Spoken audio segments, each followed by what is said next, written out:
Surgery will reportedly make Wednesday's win over the Oilers the last of the season for Jonathan Huberdeau, who closed out with a bang, but it was Matvei Gridin who gave the biggest reason for Calgary Flames fans to be excited.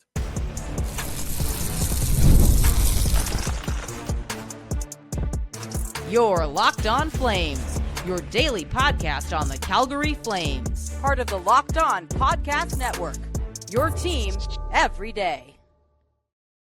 Hello and welcome to this edition of Locked On Flames, part of the Locked On Podcast Network, now the #1 sports podcast network. Jonathan Huberdeau's season is reportedly done, set to have hip surgery. We'll talk about how he finished out his 2025-26 campaign for your Calgary Flames.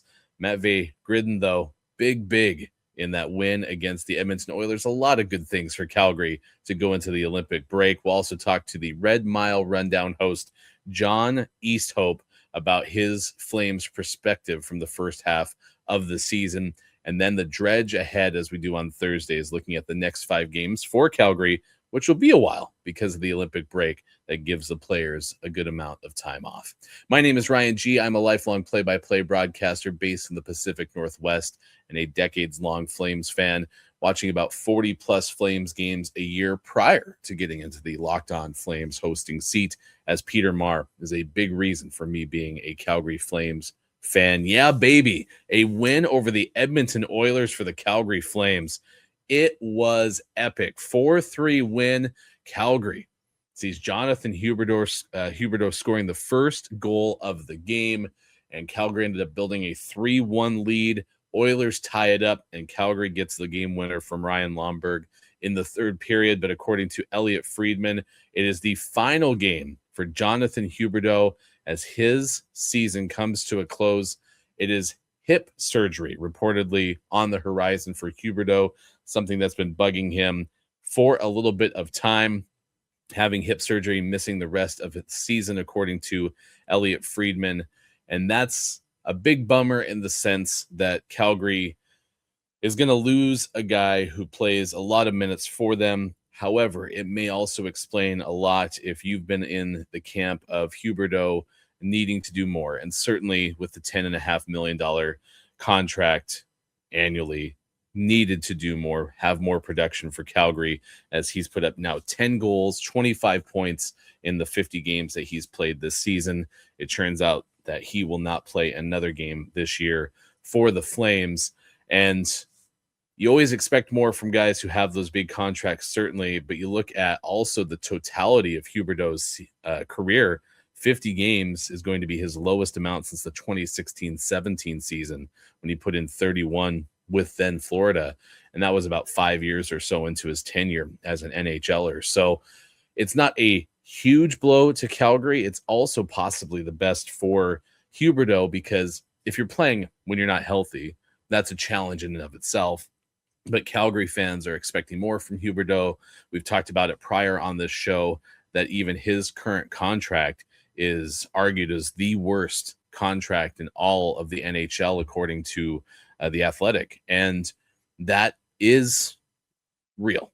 So getting healthy might allow him to have a little bit more of the path that Flames fans were excited about last year with 62 points, as opposed to the 40 assist season that he had prior, 52 and 55 points overall in his first 2 seasons with the Flames.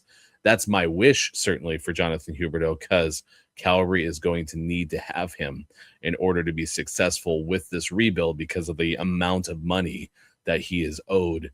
And you have to have that kind of production from Huberdeau. So hopefully the surgery goes well and he'll be back and better than ever in 2026-27.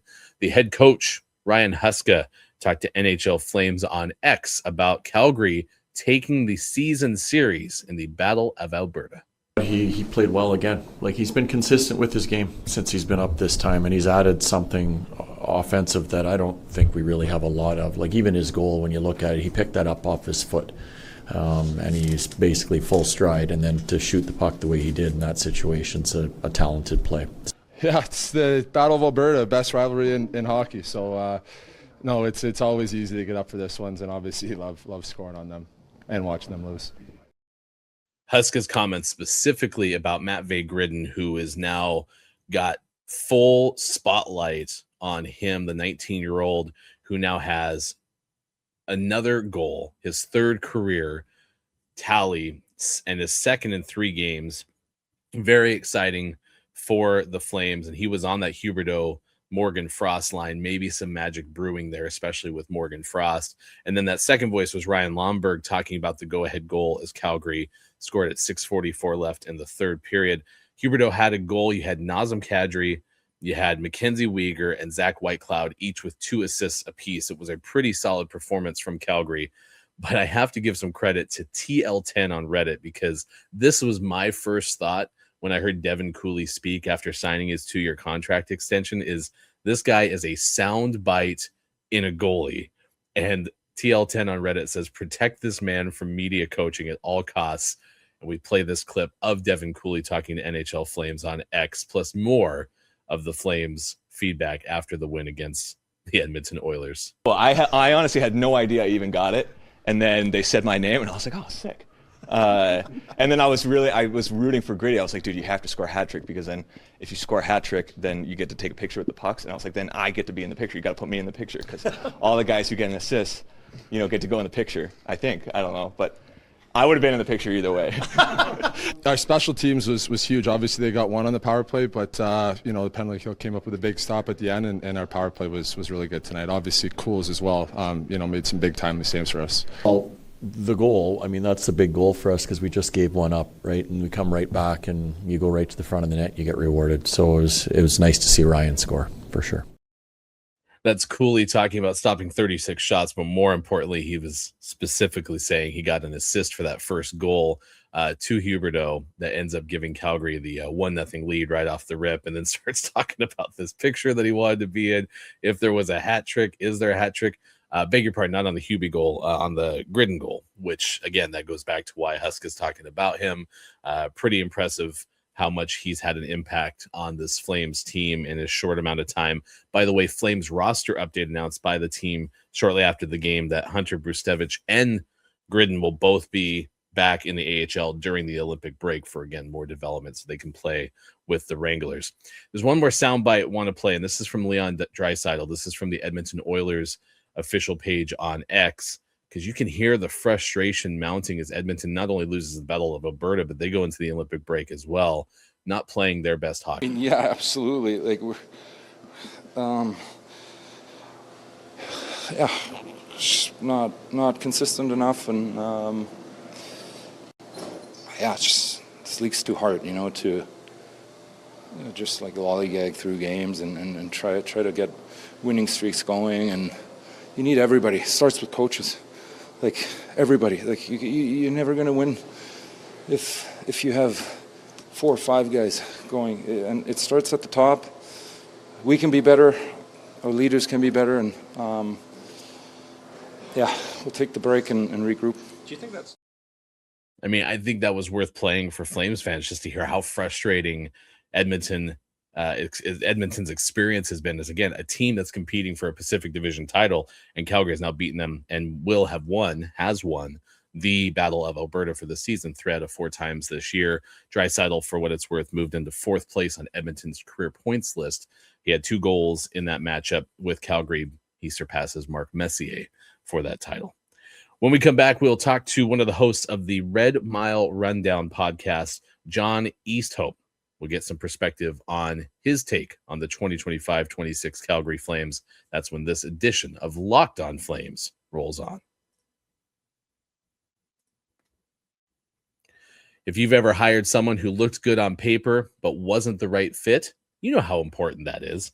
When you want candidates who truly match what you're looking for, trust Indeed sponsored jobs. Hiring? Indeed is all you need. Stop struggling to get your job post seen on other sites. Indeed sponsored jobs put your post right at the top of the page and help you reach the right candidates faster. Instead of struggling to get your job seen, Indeed sponsored jobs helps your listing stand out and reach quality candidates faster.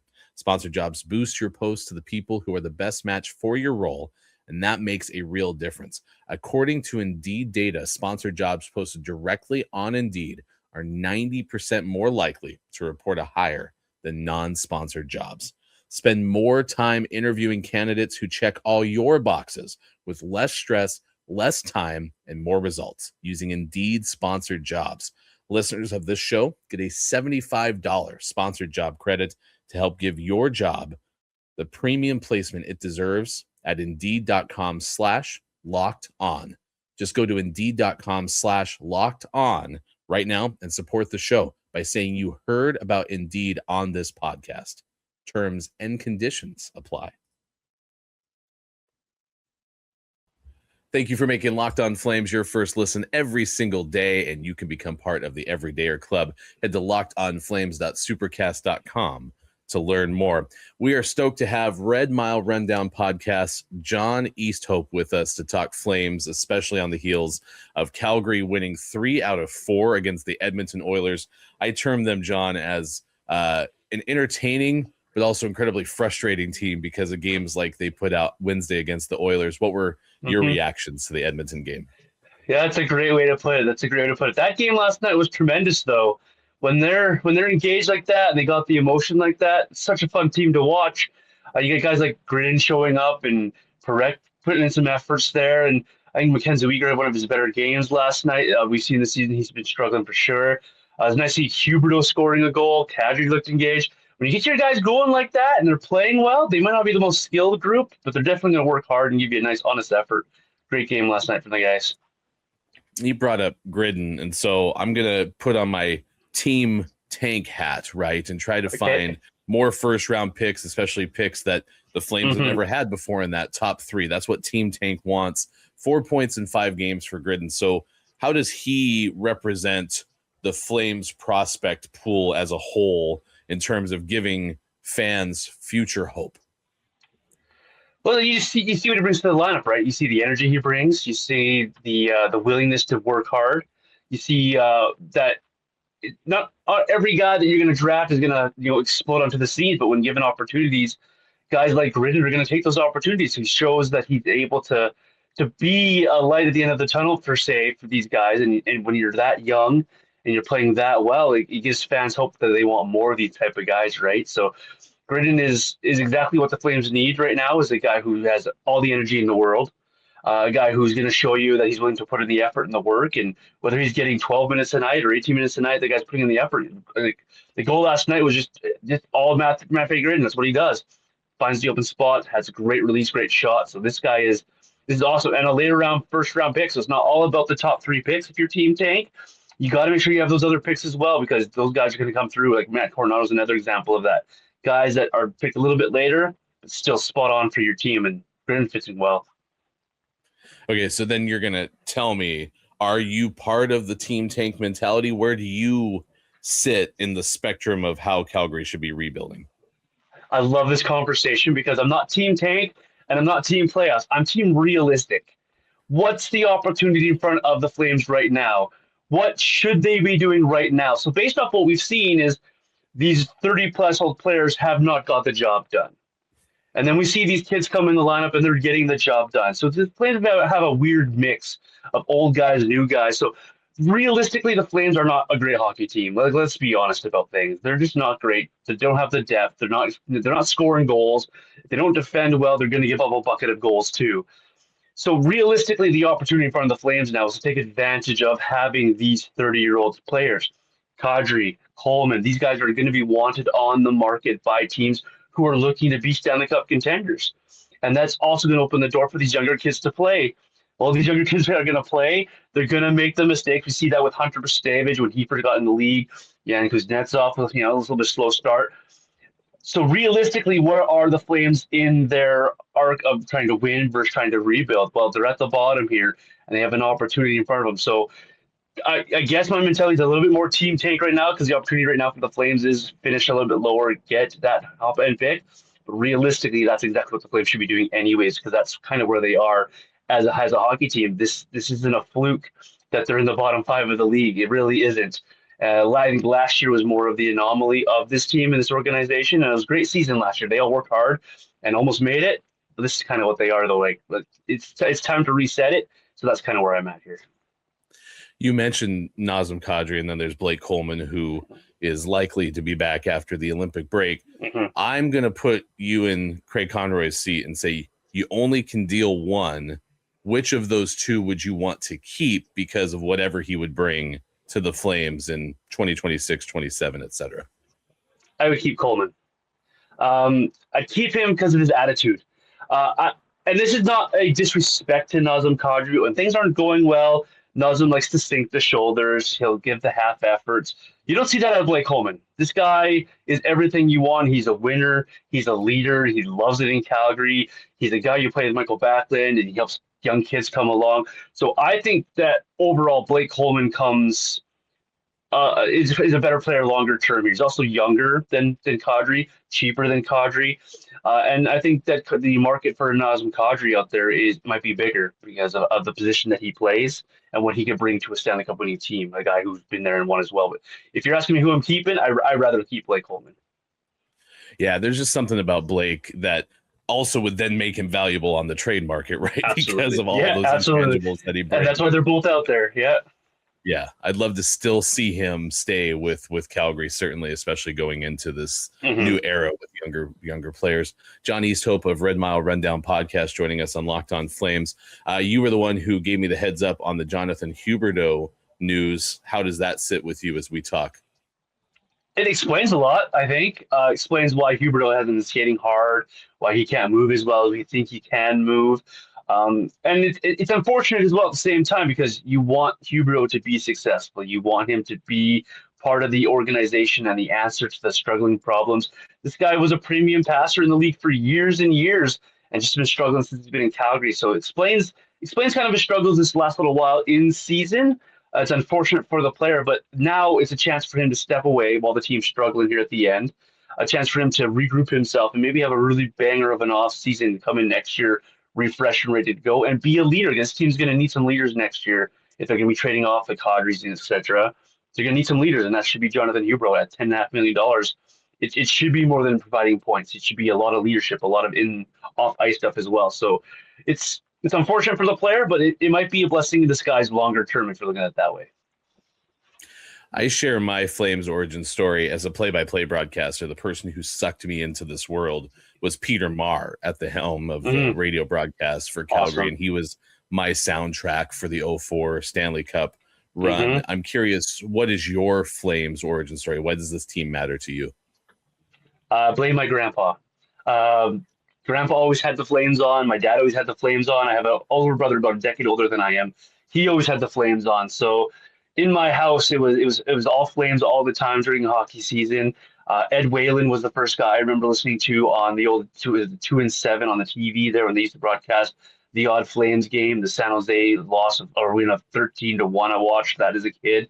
So it's been ingrained in me, maybe a little bit, brain controlled by my family, but it's generational thing. So blame Grandpa, and I actually am grateful for the knowledge that he imparted on me and being a part of the organization in that way. So it's been fun. I love that. We just talked about the 13-1 game on Wednesday's edition of the show, and looking back at that happened basically this week. And so still a goalie record that stands with Jeff Reese. Yeah, Jeff Reese, man.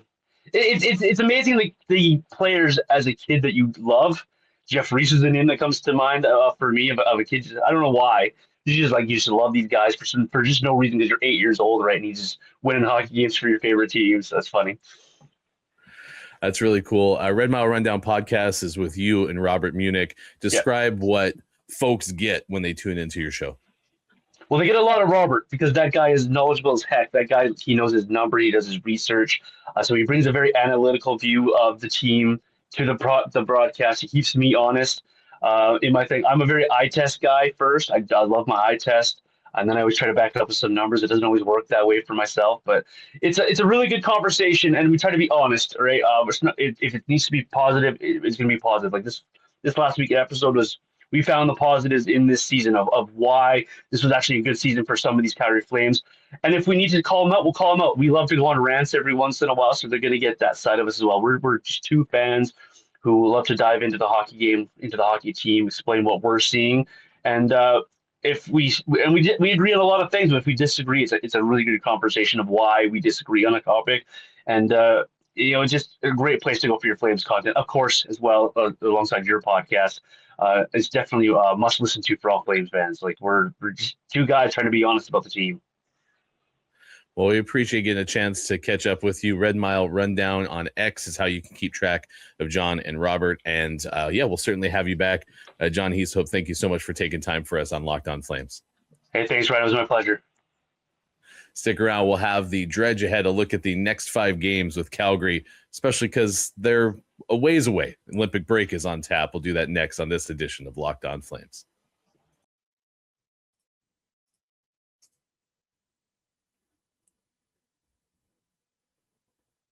On the Friday edition of Locked On Flames, we'll examine what we learned this week in Calgary Flames hockey, especially going into the winter break. Mark your calendars. Calgary, huge lull now in the schedule, as there will be no Flames hockey until February 26th when the Flames take on the San Jose Sharks. And that one is on the road. Calgary opening with 3 on the road out of the Olympic break. So that's how we segue into our Dredge ahead. We do this on Thursdays, where we look at the next 5 games on tap for the Calgary Flames, and that starts at San Jose on February 26th. Sharks continue to contend for a postseason spot, but this is a team that when we first started Locked On Flames with me in the hosting chair, San Jose was on that upswing. They were in a situation where it felt like they were maybe ahead of schedule in this rebuild. Macklin Celebrini was sparking this team to a postseason spot, and right now they go into the Olympic break with a 5-point gap between them and Anaheim for that final wild card spot. San Jose lost to Colorado 4-2 in their last game before the break on Wednesday. So they're 27-24-4. As I mentioned, 58 points, 5 back of Anaheim. Flames too are 2-1 against San Jose this year. So things are pretty solid for Calgary against San Jose. But that one is on the road, and Calgary at SAP Center ended up losing the first matchup with San Jose in a 6-3 loss. As for Los Angeles, the team that Calgary will play 2 days after that game against San Jose, they're doing pretty good. They got a big trade. Artemi Panarin is now part of the Los Angeles Kings, and Eddie from Locked On Kings talks about why that's big news for Los Angeles. This is an indication that the LA Kings are not looking to retool anytime soon, at least for the next few years down the line. So, like I said, if there are some Kings fans that are not popping champagne over this, it would be those who think that, again, this move doesn't put them over the top, and that the future, at some point in the near future, there is going to be kind of a reckoning, and that the Kings are going to have to do a rebuild, and some fans would prefer it be sooner rather than later. Get it started now. But clearly, and I'm not surprised at all, the LA Kings have decided not to do that. And again, I think for the next couple of years, we're going to be into this kind of a philosophy with the team that they feel like they're good enough to be in the playoffs, and kind of we'll see what happens. So that's where we are. Sound familiar, Flames fans? That sounds a lot like the frustration that many, especially those on Team Tank, have had with Calgary, is being a team that continues to think it's playoff worthy, and it's about barely getting into the postseason, as opposed to being a team that can be like a Colorado atop the standings. And that was what was interesting, talking to John Easthope of Red Mile Rundown about this Calgary Flames team, and just leaning toward the idea of finally getting some top 3, top 5 talent in the NHL draft, and Calgary's draft capital certainly would allow them to do that, as they continue to trend to be one of the top 2 picks in the NHL. Kraken, though, beat Los Angeles. They are red hot. Flames don't play Seattle out of the break. They do play Los Angeles on February 28th. And then on the 1st of March against this Anaheim team that might finally do it, make their first postseason appearance since the 2017-2018 season. Anaheim right now is sitting in that final wild card spot. They also have a game in hand against the Mammoth, who are 1 point ahead of them for the first wild card spot. But Anaheim had climbed to within 1 point of the Pacific Division lead. They had also moved had moved 2 ahead rather of the Kraken, but Seattle had still had the game after Anaheim beat Seattle 4-2 on Tuesday. Again, that was the final game for the Ducks before the Olympic break. And then you have a game against Dallas on March 3rd, and that will be a very interesting one for the Calgary Flames because there is still speculation that Calgary might make a move for Nazem Kadri or Blake Coleman. Both have been linked to the Stars, but they had a quote on the Daily Faceoff, David Pagnotta, saying, "We're hearing more rumblings about Kadri. At least this week, he wants to chase another championship. Colorado would be a good spot, but Dallas and Kadri, very, very interesting to me. That might be able to work. They might be able to work something out between the Flames and the Stars. It sounds like Calgary might have to give a little bit, certainly in eating some of the Kadri money. But that said, the Stars, second best team in hockey, might end up finding a way to add this centerman to their squad. I guess Dallas has one game in hand to Minnesota, and technically Minnesota goes into the break with more points than the Stars. But still, if you're hanging around with Colorado as much as anyone can right now, then you're definitely one of those teams. And then last, it'll be Ottawa on Thursday, March 5th. That game will be in Calgary. So will the Stars game, by the way. That'll be after the Anaheim and Southern California swing. They'll be back in Calgary on the 3rd of March and against Ottawa, who's 8 games back of the final wild card spot. And the Senators, in the last 10 going into this episode of Locked On Flames, 5-3-2, and they are 13-12-3 on the road. So we'll see what happens in that matchup. But again, we're a long way away because we got a lot of Olympic break coverage for you on Locked On Flames across the entire NHL channels of Locked On Podcast Network. So stick around. Excited to see the Olympics with you as the NHL players go back, and it'll be exciting to see what happens in Italy. That'll do it for this edition of Locked On Flames. We certainly want to see you back here. And if you never miss an episode, please check out the Everydayer Club. You can go to lockedonflames.supercast.com to learn more about it. We built it just for you.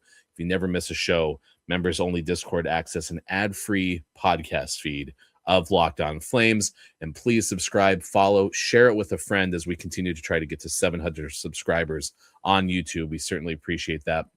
We want you to subscribe. So if you're finding us and you've listened to a few shows on YouTube, please subscribe to Locked On Flames. For those of you on video, we send you over to the first ever 24/7 National Locked On Podcast Network YouTube channel. And for those on audio, stay tuned. Second listen, please make it NHL Game Night on Locked On NHL. My name is Ryan G. Thanks for having fun with us. We'll talk to you again soon for more Locked On Flames.